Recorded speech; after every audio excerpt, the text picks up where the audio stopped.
Veer Savarkar controversial figure जिसे right wing glorify करता है अपने फायदे के लिए और लेफ्ट विंग डीमोनाइज करता है अपने फायदे के लिए। और इसी पॉलिटिक्स के चलते वीर सावरकर जैसे फिलोसोफर्स के जो आइडियाज हैं, जो इनकी टीचिंग्स हैं, वो खो जाती हैं। ऐसा ही एक रेवोल्यूशनरी आइडिया दिया था वीर सावरकर ने, and that was 7 shackles of Hinduism. Hinduism की 7 बेड़ियां। सावरकर के अकॉर्डिंग हिंदुइज्म 7 बेड़ियों में बंधा है। इन बेड़ियों को तोड़कर ही हिंदुइज्म का सुधार किया जा सकता है। फर्स्ट इज वेदोक्त बंदी। जब सावरकर ने ये आइडिया दिया था तब हर किसी के लिए वेद पढ़ना अलाउ नहीं था।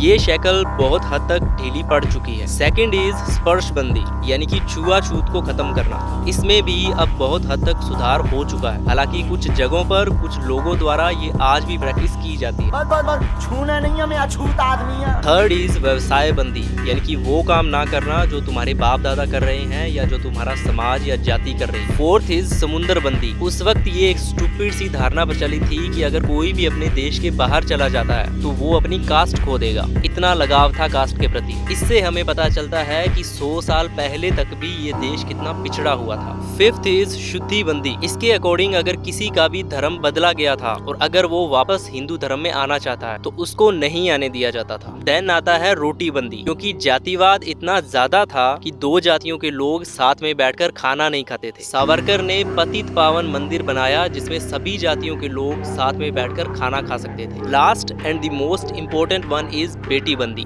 यानी कि इंटरकास्ट मैरिजेस का ना होना। सावरकर के अकॉर्डिंग बेटी बंदी ने हिंदुओं का सबसे ज्यादा नुकसान किया है, क्योंकि यहाँ हिंदू या इंडियन या भारतीय कोई है ही नहीं। सब अपनी अपनी जातियों के हैं। एक ही देश में लोग एक दूसरे से ऐसे भेदभाव करते हैं जैसे एक दूसरे के दुश्मन हो। इंटरकास्ट मैरिजेस ना होने की वजह से ये देश कभी भी एक हो ही नहीं पाया। यही सावरकर का सपना था कि इस देश की एक जाति हो जिसे वो हिंदू कहते हैं, या जिसे इंडियन या भारतीय भी कहा जा सकता है, जो कि हजारों जातियां होने से लाख गुना बेहतर है। सावरकर की खासियत ये है कि वो इन सारी प्रॉब्लम्स को एक्नॉलेज करते हैं, एक्सेप्ट करते हैं, छुपाने की कोशिश नहीं करते, जस्टिफिकेशंस नहीं देते, एक्सक्यूजेस नहीं बनाते। वो मानते हैं कि हिंदुइज्म को सुधार की जरूरत है, एंड आई थिंक हर हिंदू की यही अप्रोच होनी चाहिए।